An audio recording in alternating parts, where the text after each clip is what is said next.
Hello students, welcome back to Sapphire Blue Chem Spark. Let us start our today's session, the chapter Chemical Bonding. Last செஷனில் நாம் Louis கோசல் approach பார்த்தோம். அதில் இருந்து covalent bond அப்படின்னா என்னன்றதையும் discuss பண்ணோம். Louis ஸ்ட்ரக்சரை represent பண்ணுற போது அவங்களுக்கு எலக்ட்ரான் டாட் ஃபார்முலா அசைன் பண்ணுறோம். எலக்ட்ரான் டாட் ஃபார்முலா அசைன் பண்ணுறது we are giving to molecule as well as to the ions. இப்போ மாலிகுல்ஸ்னு சொன்னால் they won't bear any charges. அப்போ அந்த சென்ட்ரல் ஆட்டம் அதோட பாண்ட் ஆகி இருக்கக்கூடிய ஆட்டம்ஸ் அவங்க ஷேர் பண்ணுற எலக்ட்ரான்னு ரெப்ரசன்ட் பண்ணி முடிச்சிருவோம். அட் த சேம் டைம் ஒரு அயான்ஸ்க்கு நாம் ரெப்ரசன்ட் பண்ணுற போது ஆன் தி ஹோல் அந்த அயான் என்ன பண்ணோம்னா பர்டிகுலர் நெகட்டிவ் சார்ஜையோ பாசிட்டிவ் சார்ஜையோ எடுத்துக்கும்.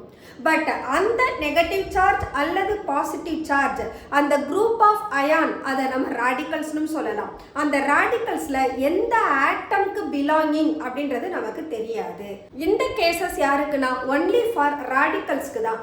சப்போஸ் நமக்கு ஒரு சிங்கிள் ஆட்டம் அதனுடைய அயான்ஸாக மாறுதுன்னா then that atom itself having its charge, for example chloride ion, oxide ion or fluoride ion னு சொல்லலாம். பட் ஒரு ராடிக்கல்ன்ற போது where more than one atoms will be there.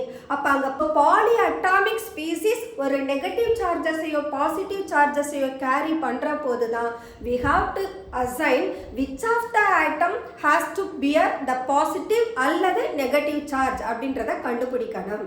So அதை தான் நாம் ஃபார்மல் சார்ஜ் அது வழியாக கண்டுபிடிக்கலாம்.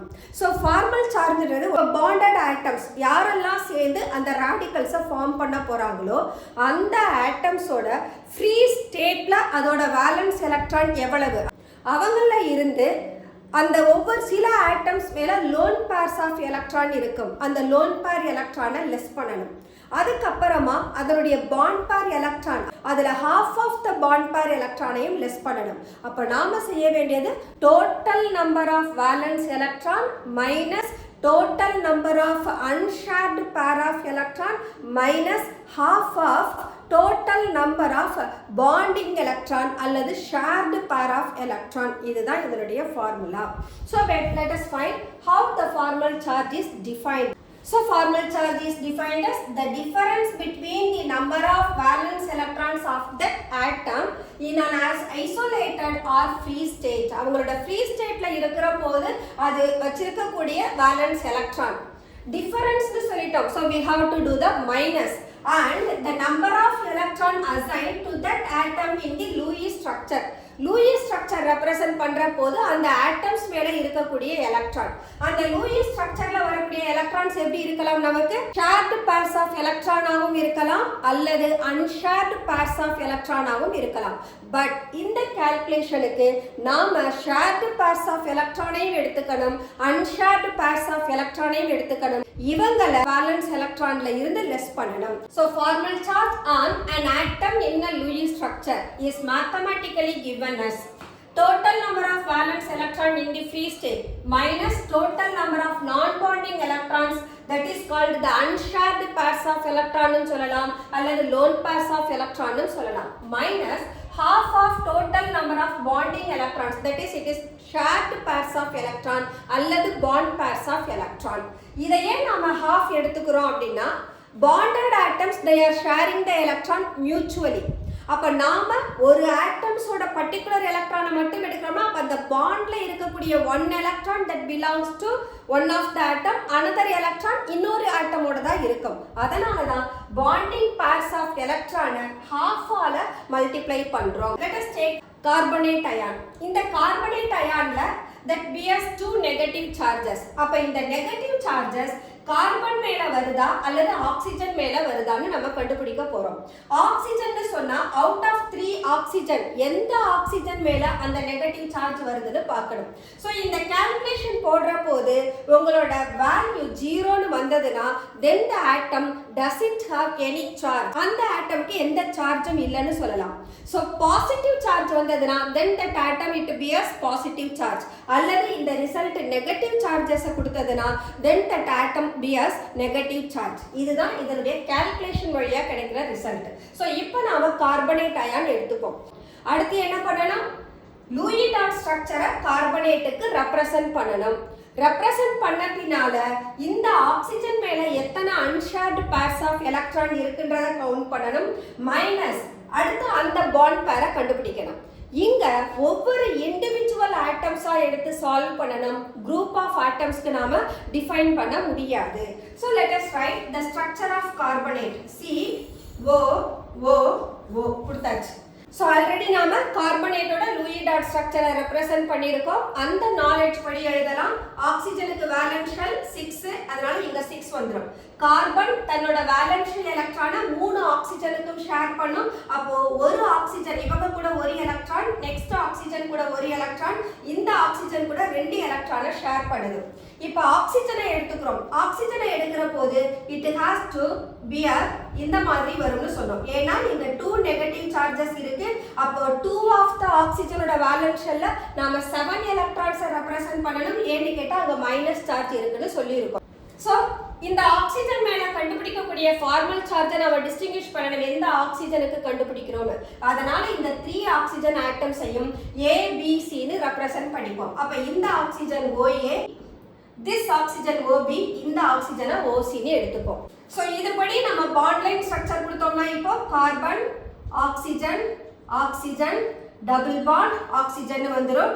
இந்த ஆக்சிஜன் மேல we have to represent 3 pairs. this oxygen 3 pairs. அடுத்த ஆக்சிஜன் மேல 2 pairs. அப்ப இங்க இவங்களை A னு கொடுத்திருக்கோம், இத B னு கொடுத்திருக்கோம், இத நாம C னு கொடுத்திருக்கோம். So இப்போ இந்த ஸ்ட்ரக்சருக்கு we are going to find formal charge. First யாருக்கு கண்டுபிடிக்கலாம்? கார்பனுக்கு. So we can write formal charge on carbon atom. Okay, இங்க carbon ஆட்டமோட total number of valence electron என்ன in free state 4 minus total number of non bonding electron carbon மேல 0. So 4 minus 0 minus half into we have to take கார்பனுக்கு எத்தனை shared pairs of electron இருக்குன்னு பார்க்கணும். ஏன்னா இது central ஆட்டம் 3 oxygen கூட எலக்ட்ரானை share பண்ணியிருக்கு. அப்ப நாம இந்த பக்கம் 2, இந்த பக்கம் ஒரு 2, so 2 2 plus 2 4, இங்க ஒரு 4 இருக்கு. 4 plus 4 என்ன கிடைக்கும்? 8 கிடைக்கும். அப்ப shared pairs of electron about the carbon atom is 8. அப்ப we have to write half into 8. This is 4 minus 0 minus 4 equal to 0. அப்ப கார்பன் மேல எந்த சார்ஜும் இல்லை. Okay, next let us find formal charge on oxygen atom A. So next thing, formal charge on OA atom. So இதுக்கு நாம consider பண்ணோம்னா இந்த OA இந்த ஆக்சிஜனோட ஃப்ரீ ஸ்டேட்ல இருக்கக்கூடிய வேலன்ஸ் எலக்ட்ரான் 6 மைனஸ் இந்த ஆக்சிஜன் மேல எத்தனை லோன் பேர் எலக்ட்ரான் இருக்கு? 2 லோன் பேர் எலக்ட்ரான். அப்ப 2 plus 2 4. So 6 minus 4 minus கார்பனுக்கும் இந்த OA ஆக்சிஜனுக்கும் இடையில 2 பாண்ட் இருக்கு. அப்ப 2 2s are 4 எலக்ட்ரான். அப்ப 4 minus 4 னு வந்துரும். So இந்த ஆக்சிஜன் கார்பன் கூட இந்த OA என்ற ஆக்சிஜனுக்கும் கார்பனுக்கும் இடையில டபுள் பாண்ட் இருக்கு. டபுள் பாண்ட் இருந்ததுனால் each bond 2 electron. அப்ப 2 2s are 4 electron. So we have to take half into 4. இப்போ இத சால்வ் பண்ணோம்னா we will get 6 minus 4 minus 2. அப்ப this is 6 minus 6 equal to 0. அப்போ formal charge on oxygen atom which is represented as A has no charge. A na result என்ன 0. The next one, let us find it for B. So formal charge on oxygen atom B is equal to, once again oxygen oda total valence electron 6 minus இந்த B ன assign பண்ணியிருக்கிற oxygen மேல எத்தனை loan purse of electron இருக்கு? 3 loan purse. அப்ப 3 2s are 6. We have to take 6. Then the O oxygen, the B represent பண்ணியிருக்கிற ஆக்சிஜனுக்கும் கார்பனுக்கும் இடையில இருக்கக்கூடிய ஷேர்டு பேர்ஸ் ஆஃப் எலக்ட்ரான் எத்தனைனா 2. ஏன்னா ஒரே ஒரு சிங்கிள் பாண்ட் இருக்கு. அப்ப minus half into 2. This is equal to plus 6 minus 6 போயிடும். இவங்களை சால்வ் பண்ணா -1. அப்ப ஆக்சிஜன் B னு ரெப்ரசன்ட் பண்ணியிருக்கிறவங்க மேல that bears a negative charge. Okay. Then next let us find formal charge on OC atom. So இதுக்கும் நாம ரெப்ரசன்ட் பண்ணோம்னா Then இந்த ஆக்சிஜன் மேல இருக்கக்கூடிய unshared pairs of electron 3 pair இருக்கு. அப்ப 3 2s are 6. So 6 minus 6 minus இந்த கார்பனுக்கும் OC-க்கும் இடையில ஒரே ஒரு shared pair தான் இருக்கு. அப்ப that bear 2 electron. அப்ப half into 2. So once again 6 6 cancel ஆயிடும். அப்ப இத சால்வ் பண்ணா we will get -1. So இப்போ formal charge that bears on only the oxygen atom represented as B and the oxygen atom represented as C. இப்போ நாம structure எழுதலாம். We can write carbon double bond O, oxygen minus this oxygen minus. So this is what the representation of structure in which எந்த atom மேல exact charge இருக்கு அப்படின்றத கண்டுபிடிச்சிருக்கோம். So இதே போல எந்த ஸ்பீசிஸ்க்கு வேணும்னாலும் we have to determine the charge carried by the ion. So ஒரு group of radicals இருந்தா மட்டும்தான் இதை நாம allow பண்ண முடியும். Even we can try it for ammonium. Ammonium radical னு சொல்லுவோம். அப்ப இதுக்கு positive charge வரும். இந்த positive charge represent பண்றதுக்கு we have to take down its structure, electron structure போட்டோம்னா we can write it like this. So இங்க NH4 னு இருக்கும். Then அதோட overall charge plus னு கொடுத்துருவோம். அப்ப bondல represent பண்ணோம்னா we are writing like this. இப்போ இந்த மாலிகுல்ல நாம டோட்டல் நம்பர் ஆஃப் இந்த ஸ்ட்ரக்சரை போடலாம். போட்டோம்னா ஹைட்ரஜன் எல்லாருக்குமே 0 னு மாறிடும். ஏன் பார்த்த உடனே சொல்றோம்னா இந்த ஹைட்ரஜனோட வேலன்ஸ் எலக்ட்ரான் 1, ஹைட்ரஜன் நைட்ரஜன் கூட ஷேர் பண்ணி இருக்கிற எலக்ட்ரான் 1, நைட்ரஜன் மேல எந்த லோன் பேர் எலக்ட்ரானும் இல்ல அப்படின்னு சொன்னா 1 minus 1 னு கிடைக்கும் equal to 0. So ஒரே ஒரு ஹைட்ரஜனுக்கு ரெப்ரசன்ட் பண்ணலாம். Formal charge on hydrogen atom is equal to ஹைட்ரஜனோட வேலன்ஸ் எலக்ட்ரான் 1, ஹைட்ரஜன் மேல no lone pair electron minus half into ஹைட்ரஜனுக்கும் நைட்ரஜனுக்கும் இடையில இருக்கிறது சிங்கிள் பாண்ட். அப்ப that makes 2 electron that is equal to 1 minus 0 minus 1 equal to 0 னு மாறிடும். அப்ப அம்மோனியம் அயான்ல எந்த ஹைட்ரஜனுக்குமே சார்ஜ் இருக்காது. because all the hydrogen atom ஒரே மாதிரியான சிமிலர் ஸ்ட்ரக்சர்ல இருக்கிறதுனால that bears 0. அப்ப இந்த பாசிட்டிவ் சார்ஜ் யார் மேல தான் வரும்? நைட்ரஜன் மேல தான் வரும். அதை எப்படி கண்டுபிடிக்கலாம்? for nitrogen, formal charge on nitrogen atom that is equal to நைட்ரஜனோட வேலன்ஸ் எலக்ட்ரான் 5 minus then நைட்ரஜன் மேல இருக்கக்கூடிய லோன் பேர் எலக்ட்ரான் 0. அப்ப 5 minus 0 minus நைட்ரஜன் 4 ஹைட்ரஜன் கூடவும் பாண்டிங்க கொடுத்திருக்கு. அப்ப 4 2s are so half into 8. இப்போ இத சால்வ் பண்ணா 5 minus இது 0 போய்டும் minus half into 8 என்ன கிடைக்கும் 4. அப்ப +1. so nitrogen only that bears a positive charge. So கொடுத்திருக்கிற ஸ்பீசிஸ்ல எந்த பர்టిక్యులர் ஆட்டம் மேல பாசிட்டிவ் சார்ஜோ அல்லது நெகட்டிவ் சார்ஜோ இருக்கு அப்படின்றத ஃபார்மல் சார்ஜ் மெத்தட்ல டிட்டர்மைன் பண்ணலாம். The next one, limitations of octet rule. So octet rule base பண்ணி தான் we are saying ஒவ்வொரு எலிமெண்ட்டும் ஒன்று தன்னுடைய கம்பைன் ஆகி மாலிகுல்ஸை கொடுக்கும் அல்லது மற்ற எலிமெண்ட்டோட சேர்ந்து காம்பவுண்டை கொடுக்கும்னு சொல்றோம். So according to octet rule நமக்கு ஒவ்வொரு ஸ்பீசிஸும் தன்னோட வேலன்ஸ் ஷெல்ல 8 எலக்ட்ரான் அச்சீவ் பண்ணும். 8 எலக்ட்ரான் அச்சீவ் பண்றதுக்கு ஒரே ரீசன் ஸ்டெபிலிட்டியை ரீச் பண்றதுக்காக. ஏன்னு கேட்டா இனர்ட் கேஸஸ் எல்லாருமே தன்னோட வேலன்ஸ் ஷெல்ல 8 எலக்ட்ரான்ஸ் வச்சிருக்கிறதுனால தான் they are stable and they do not undergo any chemical reaction. அதை பேஸ் பண்ணி தான் எல்லா எலிமெண்ட்டும் தன்னோட ஸ்டெபிலிட்டியை அச்சீவ் பண்றதுக்காக தான் they do involve in a chemical reaction அல்லது they do transfer the electron அல்லது they do share the electron அப்படின்னு சொல்றோம். So இதுலயும் பார்த்தோம்னா we have some of the limitations. என்னென்ன லிமிடேஷன்னா the first one, incomplete octet of the central atom. நம்மளை பொறுத்த வரைக்கும் ஒரு காம்பவுண்ட் ஃபார்ம் ஆகிற போது the central atom அதுதான் மற்ற ஆட்டம்ஸ் கூட தன்னோட எலக்ட்ரானை ஷேர் பண்ணி ஒரு கெமிக்கல் பாண்டை ப்ரொடியூஸ் பண்ணும். ஸோ அந்த சென்ட்ரல் ஆட்டமே எலக்ட்ரானை ஷேர் பண்ண பின்னாலையும் that would not achieve the 8 electron in its valence shell. For example யார் எடுத்துக்கலாம்னா போரான் ட்ரைஃப்ளூரைடு எடுக்கலாம். boron that belongs to 13th group element. அப்போ 13th group elementனா boron சுத்தி actually 3 electrons தான் இருக்கும். இப்போ fluorine it has to donate its one of the valence electron from the 2p5 orbital.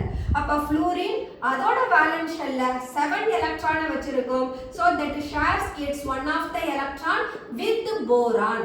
இப்போ பார்த்தோம்னா that makes boron fluoride form ஆகும்.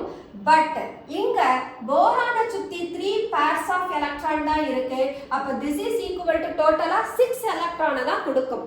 ஆனா octet theory படி சென்ட்ரல் ஆட்டமை சுத்தி 8 electron இருக்கணும். But boron it doesn't achieve its 8 electron. So boron trifluoride போலவே we can give AlCl3 கொடுக்கலாம், FeCl3 கொடுக்கலாம், FeCl2 கொடுக்கலாம், பெரிலியம் குளோரைடு கொடுக்கலாம். இவங்க எல்லாருமே where the central atom aluminum, iron or beryllium they do bear less than the 8 electron even after sharing their electron with bonded atom. So beryllium chloride க்கு structure எழுதணும்னா BeCl னு கிடைக்கும். இப்ப பெரிலியமுக்கு 2 bond பேர் தான் இருக்கு. அப்ப பெரிலியமோட வேலன்ஸ் ஷெல்ல எத்தனை எலக்ட்ரான் தான் இருக்கும்? 4 தான் இருக்கும். அப்ப எத்தனை electron it has to achieve? இன்னும் 4 more வேணும். But it is not possible. ஏன்னு கேட்டா பெரிலியம் தன்னோட வேலன்ஸ் ஷெல் எலக்ட்ரான் எல்லாரையுமே ஷேர் பண்ணிருச்சு. ஷேர் பண்ண பின்னாலேயும் அதனுடைய ஆக்டெட் ஸ்ட்ரக்சர் அச்சீவ் பண்ண முடியலைனா இதுக்கு ரீசன் அதோட வேலன்ஸ் ஷெல்ல ஜஸ்ட் 2 எலக்ட்ரான் தான் அவைலபிள். அப்ப that can able to make only 2 bond அவ்வளவுதான் அதால ஃபார்ம் பண்ண முடியும். So this is what the limitations where the central atom does not achieve 8 electron in its valence shell. Example கொடுத்திருக்கோம். The next one, the species having the odd electron molecule. So odd electron molecules க்கு example எடுத்தோம்னா we can take nitric oxide. So nitrogen ஓட valence shell electron எடுத்துக்கலாம், oxygen ஓட valence shell electron எடுத்துக்கலாம். oxygen ஓட valence shell electron 1 2 3 4. Oxygen கூட அது 2 எலக்ட்ரானை share பண்ணிக்குது.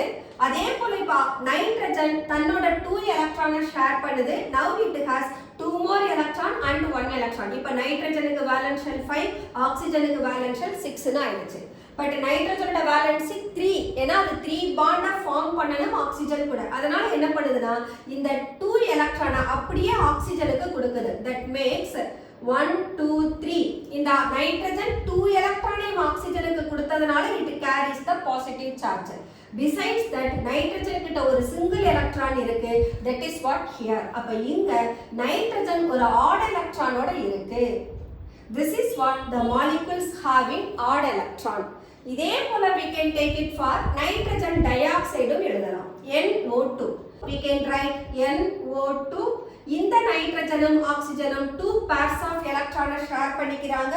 so we can have 2 pair. அப்ப டபுள் பாண்ட கொடுக்குது. இந்த பக்கம் நைட்ரஜன் தன்னோட பேர் எலக்ட்ரானை அப்படியே ஆக்சிஜனுக்கு கொடுக்குது. அப்ப ஆக்சிஜன் மேல இருக்கக்கூடிய எலக்ட்ரான் 1 2 3 4 5 6.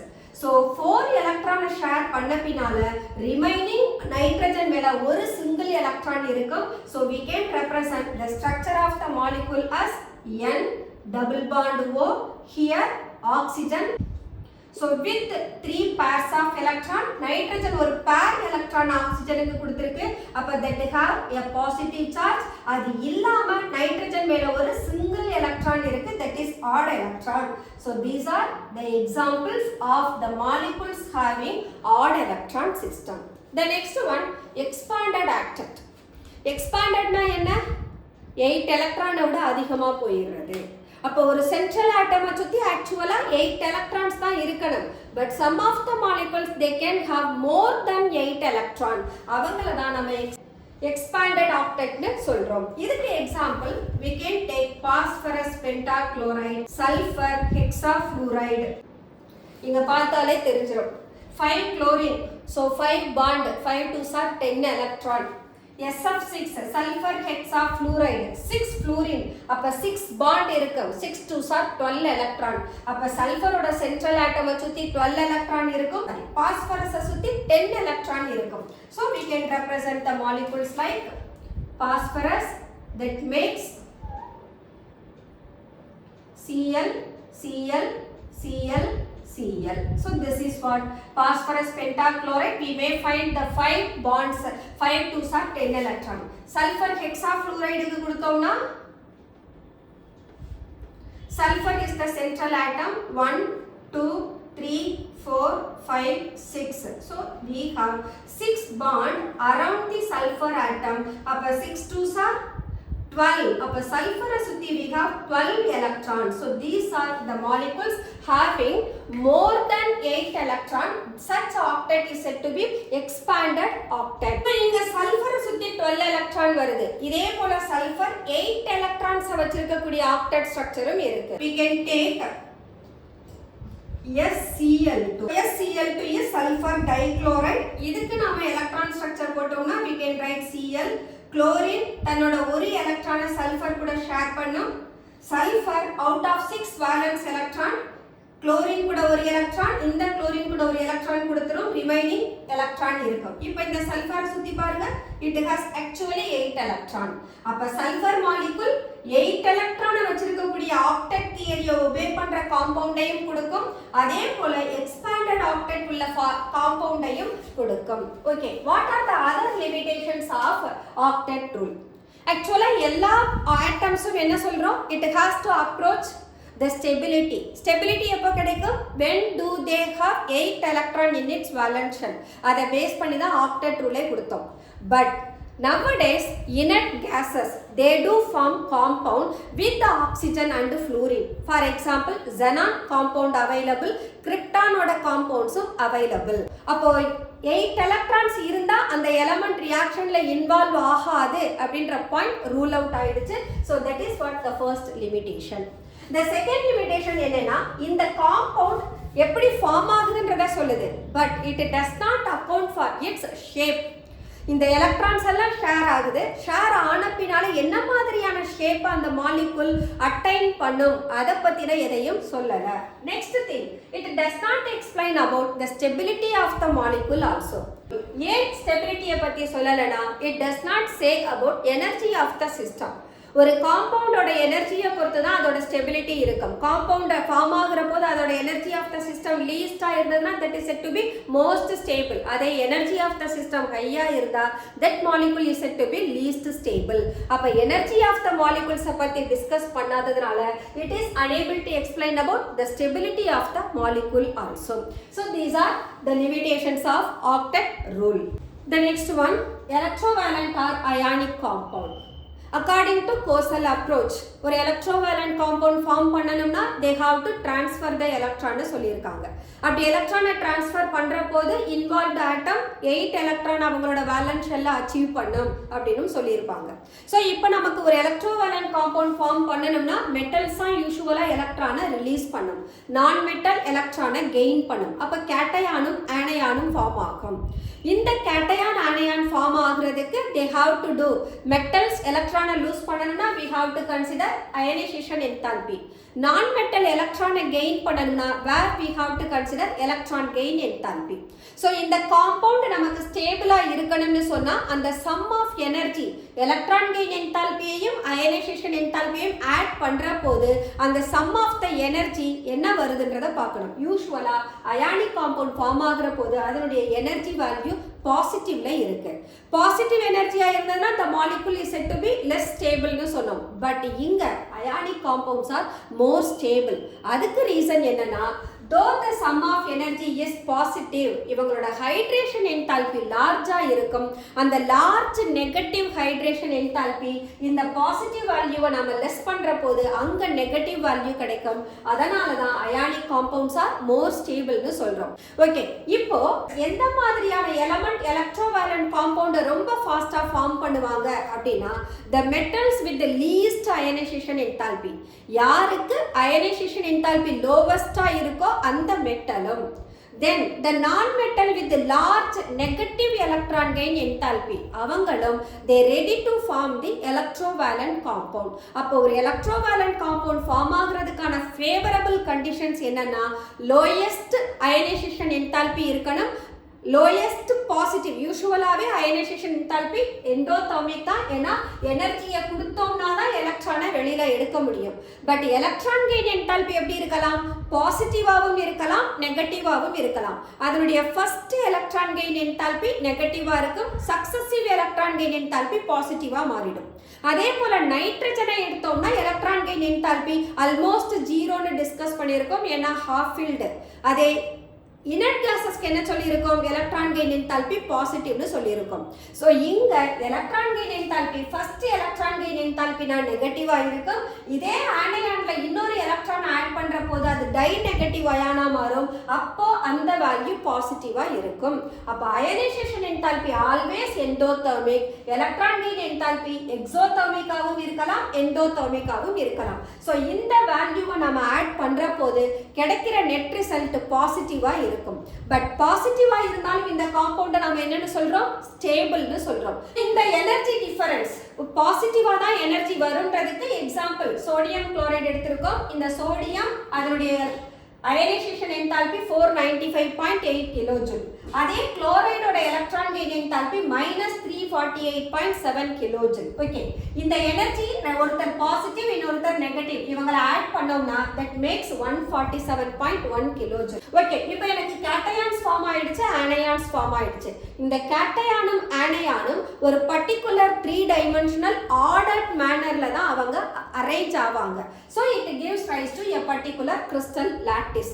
இப்போ இதுக்கு எக்ஸாம்பிள் நான் யார் எடுத்திருக்கேன்னா சோடியம் குளோரைடு எடுத்திருக்கோம். இந்த சோடியம் குளோரைடுக்கு ராக் சால்ட் அப்படின்ற பேரும் இருக்கு. ஸோ இந்த ராக் சால்ட் ஒரு கியூபிக்கல் ஸ்ட்ரக்சரை அச்சீவ் பண்ணுது. இது ஆக்சுவலா என்ன மாதிரியான கிறிஸ்டல் லாட்டிஸ் தான்? FCC face centred cubic structure அப்படின்னு சொல்லுவோம். ஸோ இங்க பிளாக் டாட்ஸ் எல்லாம் குளோரைட் அயானை ரெப்ரசென்ட் பண்ணும், ரெட் டாட் எல்லாம் சோடியம் அயானை ரெப்ரசென்ட் பண்ணும். Size of sodium ion is smaller ஏன்னா cation, size of chloride ion is larger ஏன்னா ஆனயான். அதனால தான் சைஸ் ஆஃப் த டாட்டை நம்ம ரெண்டு டிஃபரண்ட் சைஸ்ல கொடுத்துருக்கோம். இந்த சோடியம் குளோரைடு FCC ஸ்ட்ரக்சரை கொடுக்கிற போது you can find a regular ordered arrangement.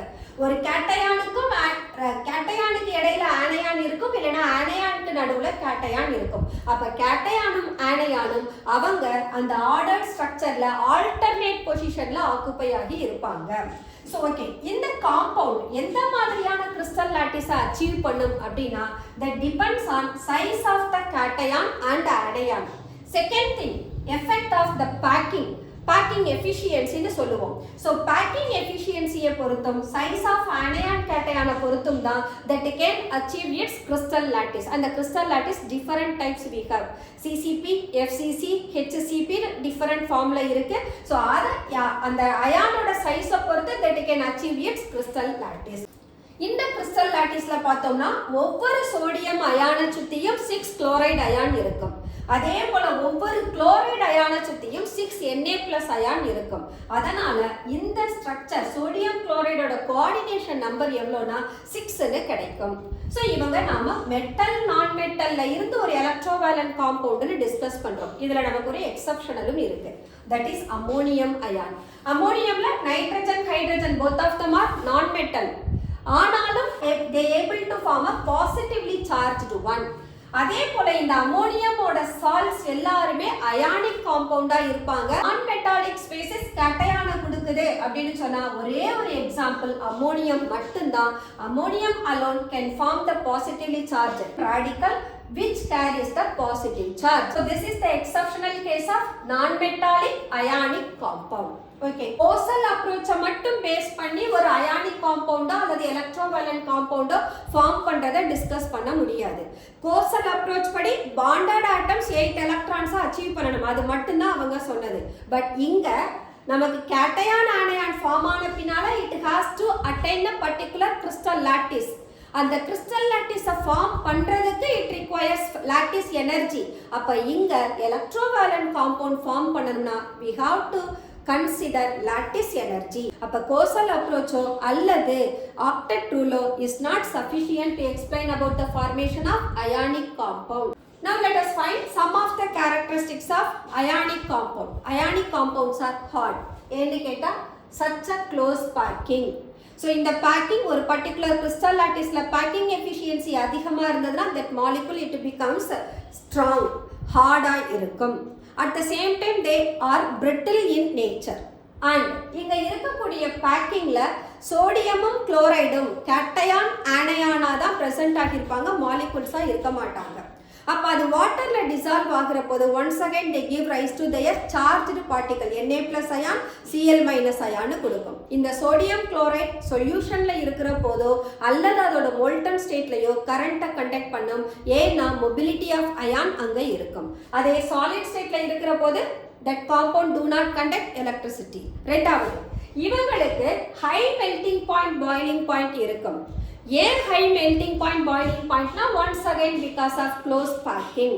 So packing அதிகமாக இருக்கிறதுனால ப்ளஸ் இந்த bond between the nature of the forces கேட்டயானுக்கும் ஆனயானுக்கும் இடையில ஆப்போசிட்லி சார்ஜ்டு அயான் இருக்கிறதுனால ஃபோர்ஸஸ் ஆஃப் அட்ராக்ஷன் ரொம்ப ரொம்ப ஸ்ட்ராங்காக இருக்கும். அந்த ஃபோர்ஸஸை பிரேக் பண்ணுறதுக்கு ஹை எனர்ஜி தேவைப்படும். அதனால தான் melting and boiling point of ionic compounds is too high. இதே நாம கோவாலண்ட் காம்பவுண்டோட கேரக்டரிஸ்டிக்ஸ் பார்த்தோம்னா அங்கே ஷேரிங் ஆஃப் எலக்ட்ரான் இருக்கு. அந்த காம்பவுண்ட்ஸ் எப்பவுமே மாலிகூல்ஸாக தான் இருப்பாங்க, அயனைஸ் ஆக மாட்டாங்க. அதனால they do not conduct electricity. At the same time அந்த கோவாலண்ட் பாண்டோட ஸ்ட்ரென்த்தை எலக்ட்ரோவாலண்ட் பாண்டோட ஸ்ட்ரென்த்தோட கம்பேர் பண்ணோம்னா covalent bond strength is less. அதனால அவங்களுக்கு மெல்டிங் அண்ட் பாயிலிங் பாயிண்ட் லோவாக இருக்கும் எலக்ட்ரோவாலண்ட் காம்பவுண்டோட கம்பேர் பண்ணுற போது. So these are the some of the characteristics and differences between electrovalent and covalent compounds. Okay students, let us close our today's session. Let us continue the same chapter in our next session. Until then, bye bye.